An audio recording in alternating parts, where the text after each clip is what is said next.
السلام علیکم ورحمۃ اللہ وبرکاتہ۔ پیارے دوستو، ہمارے آج کے صحابی ہیں حضرت عبد ابن بشر رضی اللہ تعالی عنہ۔ آپ رضی اللہ تعالیٰ عنہ اپنے عبادات، علم اور بہادری کی وجہ سے کافی شہرت رکھتے تھے۔ ہجرت سے پہلے مدینہ میں ایک دن آپ نے مصعب ابن عمیر رضی اللہ تعالیٰ عنہ سے قرآن پاک کی تلاوت سنی، اور پھر اس دن سے قرآن پاک سے والہانہ محبت کا آغاز ہوا، اور دل میں قرآن پاک سے محبت کے لیے ایک خاص مقام پیدا ہوا۔ عبد رضی اللہ تعالیٰ عنہ دن رات قرآن کی تلاوت کی وجہ سے صحابہ کرام ان کو قرآن کے دوست کے لقب سے پکارنے لگے۔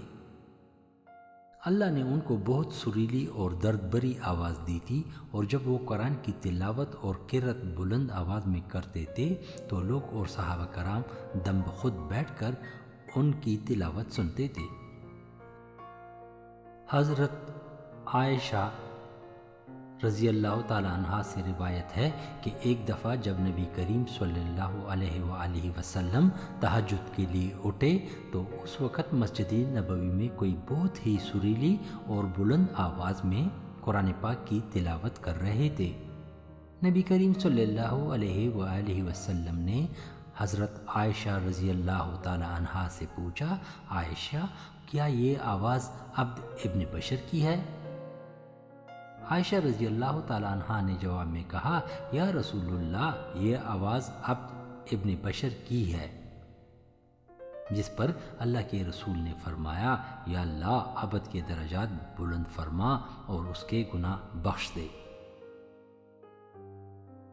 ایک دوسری دفعہ عائشہ رضی اللہ تعالیٰ عنہ نے فرمایا کہ انصار میں سعد ابن معاذ، اسید ابن خدیر اور عبد ابن بشر، ان تینوں سے بہادری، اچائی میں کسی کو بھی ان پر فضیلت حاصل نہیں۔ ہجرت کے 4 سال گزرنے کو ہیں، لیکن اب تک مدینہ میں اللہ کے رسول اور ان کے صحابہ کرام کو اندرونی اور بیرونی دشمنوں سے چھٹکارا نہیں ملا۔ ہر روز متواتر ان کی طرف سے حملے اور عہدہ شکنی کا خطرہ رہتا تھا۔ آخرکار یہود قبائل جو کہ شہر مدینہ کے اندر تھے اور کافی اثر و رسوخ کے مالک تھے، نے اپنا معاہدہ اللہ کے رسول سے توڑ دیا، اور اس کوشش میں رہے کہ اللہ کے رسول کو نعوذ باللہ قتل کر دیں، اور اپنے اس گندے ارادے کو عملی جامہ پہنانے کے لیے شہر سے غائب ہو گئے تاکہ کوئی نیا لاہ عمل بنائے۔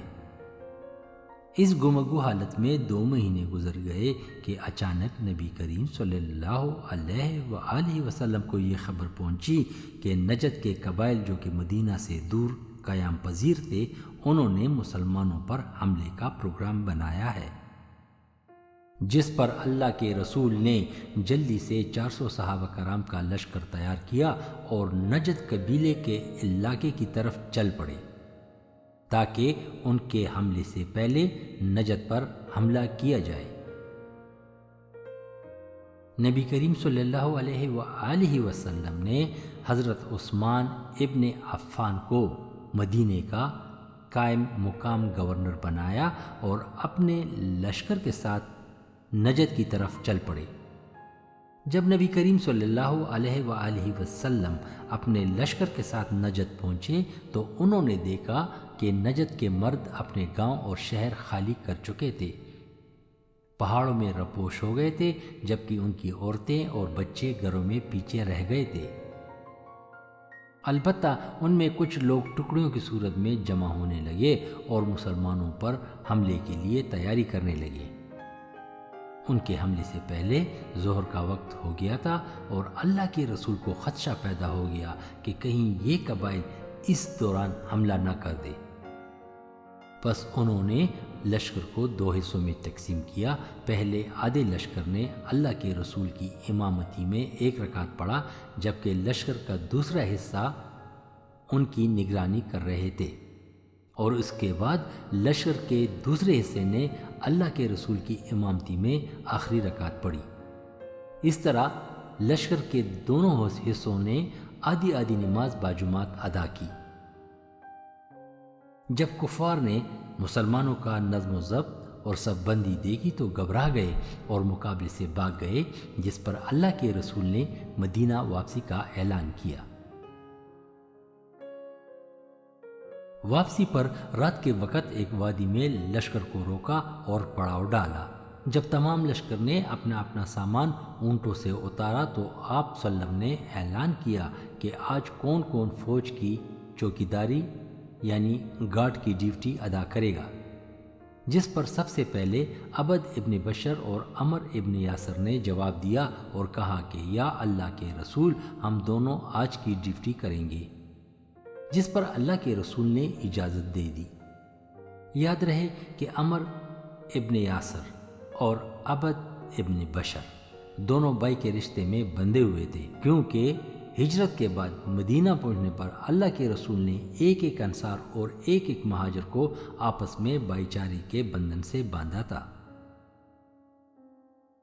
پس اس طرح اس وقت ان دونوں کا آپس میں بھائیوں کا بندھن بنا ہوا تھا۔ یہ دونوں بھائی عبد اور عمر وادی کے دہانے تک پہنچے تاکہ وہاں پر اپنی چوکی کی ڈیوٹی سنبھال لے۔ عبد نے محسوس کیا کہ اس کا بھائی عمر رضی اللہ تعالیٰ عنہ کچھ تھکا ہوا ہے، تو اس نے پوچھا کہ عمر، آپ کون سی باری لینا چاہتے ہیں، رات کا پہلا حصہ اور یا دوسرے حصے میں آپ اپنی ڈیوٹی کرنا چاہتے ہیں؟ اس پر عمر نے رات کا آخری حصہ منتخب کیا اور جلد ہی عبد کے قریب گہری نیند سو گیا۔ رات بالکل خاموش اور پرسکون تھی۔ درخت، چاند، ستارے اور سب کائنات اس خاموشی میں اللہ کی عبادت کر رہے تھے۔ عبد کو یہ کیفیت بہت اچھی لگی۔ اس نے سوچا کہ کل کائنات اللہ کا حمد بیان کر رہی ہے، پس میں بھی اللہ کی عبادت میں مصروف ہوتا ہوں، کیونکہ اس سے بہتر موقع کہاں ملے گا۔ پس وہ نماز کے لیے کھڑا ہوا اور پھر اپنی سریلی آواز میں قرآن پاک کی تلاوت بلند آواز میں کرنے لگا، جبکہ اس کا بھائی عمر رضی اللہ تعالیٰ عنہ گہری نیند سویا ہوا تھا، اور عبد رضی اللہ تعالیٰ عنہ دنیا جہان سے بے خبر اپنی نماز اور قرآن پاک کی تلاوت میں مگن تھا کہ اس دوران نجد قبائل کا ایک بندہ چھپتے چھپاتے آپ کے قریب پہنچا۔ وہ پہلے سے وادی میں بھاگ کر چھپا ہوا تھا۔ اس نے دور سے اپنے تیر کے نشانے پر عبد رضی اللہ تعالیٰ عنہ کو لیا اور تیر چھوڑا۔ اس وقت عبد رضی اللہ تعالیٰ عنہ سورہ کاف کی تلاوت کر رہے تھے۔ تیر سیدھا جا کر ان کی جسم میں پیوست ہوا۔ آپ رضی اللہ تعالیٰ عنہ نے نماز کے دوران آہستہ سے تیر اپنے جسم سے نکالا اور اپنی نماز اور تلاوت میں مگن رہا۔ اس دوران اس بدبخت نے 2 تیر اور آپ کی طرف پھینکے اور وہ دونوں تیر ایک دوسرے کے بعد آپ کے جسم مبارک میں پیوست ہو گئے۔ آپ رضی اللہ تعالیٰ عنہ نے نماز کے دوران دونوں تیر اپنے جسم سے نکالے، لیکن اپنی نماز اور تلاوت میں کوئی فرق نہیں آنے دیا۔ آپ کا سارا جسم لہو لہان ہو گیا، اور جب آپ سجدے میں گئے تو اس وقت درد کی وجہ سے اپنے آپ کو سنبھال نہیں سکے۔ نماز میں ہاتھ لمبا کر کے اپنے بھائی عمر رضی اللہ تعالیٰ عنہ کو جھنجھوڑا اور اس کو نیند سے اٹھایا، اور خود اپنی نماز مکمل کرنے میں لگا رہا۔ جب نماز ختم کی تو اپنا سارا ماجرا عمر رضی اللہ تعالیٰ عنہ کو سنایا۔ اس نے کہا کہ آپ نے مجھے پہلے کیوں نہیں بتایا؟ تو آپ رضی اللہ تعالیٰ عنہ نے جواب میں فرمایا کہ میں اپنی نماز توڑنا نہیں چاہتا تھا، درمیانی حصہ پڑھ رہا تھا۔ اس کے علاوہ اللہ کے رسول صلی اللہ علیہ وآلہ وسلم نے ایک دفعہ مجھے حکم فرمایا تھا کہ میں سورہ کاف حفظ کر لوں۔ پس یہ کیسے ممکن ہوگا کہ سورت مکمل کرنے سے پہلے اس کی تلاوت بند کر دوں؟ جب مجھے پہلا تیر لگا اس وقت میں سورہ کاف کا درمیانی حصہ پڑھ رہا تھا۔ موت سے زیادہ میں قرآن کی تلاوت کو ترجیح دیتا ہوں۔ حضرت عبد ابن اشر رضی اللہ تعالیٰ عنہ بعد میں جنگ یمامہ میں شہید ہوئے۔ جنگ جب زوروں پر تھی تو آپ نے انصار کو پکارا اور ان کو اسلام پر اور اللہ کے رسول پر قربان ہونے کا عندیہ دیا اور کہا کہ آج آپ نے انصار ہونے کا ثبوت دینا ہے۔ آپ ایک ٹیلے کے اوپر کھڑے ہو کر انصار کو جمع کیا اور البارہ ابن مالک رضی اللہ تعالیٰ عنہ اور ابو دجانہ رضی اللہ تعالیٰ عنہ کی نگرانی میں تقریباً 400 انصار جنگجوؤں نے مل کر ایک دفعہ پھر کفار پر شدید حملہ کیا اور ان کو موت کے باغ کی دیوار تک دھکیل دیا اور ان کی صفوں کو تتر بتر کر دیا۔ اس جنگ میں یعنی یمامہ کی جنگ میں آپ شہید ہوئے۔ آپ کے چہرے اور جسم مبارک پر اس قدر زخموں کے نشان تھے کہ آپ پہچاننے کے قابل نہیں تھے۔ آپ بہت کم عمر میں مسلمان ہوئے تھے اور آپ اپنی عبادات، قرآن کی محبت، اللہ کے رسول صلی اللہ علیہ وآلہ وسلم پر نچاور ہونے کے لیے ہر وقت تیار تھے۔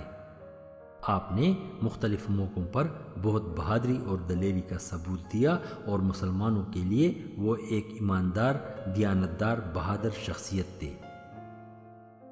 حضرات، یہ تھے ہمارے پیارے نبی کریم صلی اللہ علیہ وآلہ وسلم کے پیارے صحابی عبد ابن بشر رضی اللہ تعالیٰ عنہ، جن کی حالات زندگی پر میں نے روشنی ڈالی۔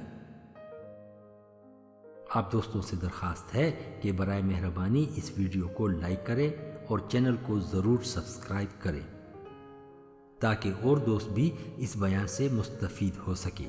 جزاکم اللہ خیر۔ والسلام۔ صلاح الدین غازی، کینیڈا۔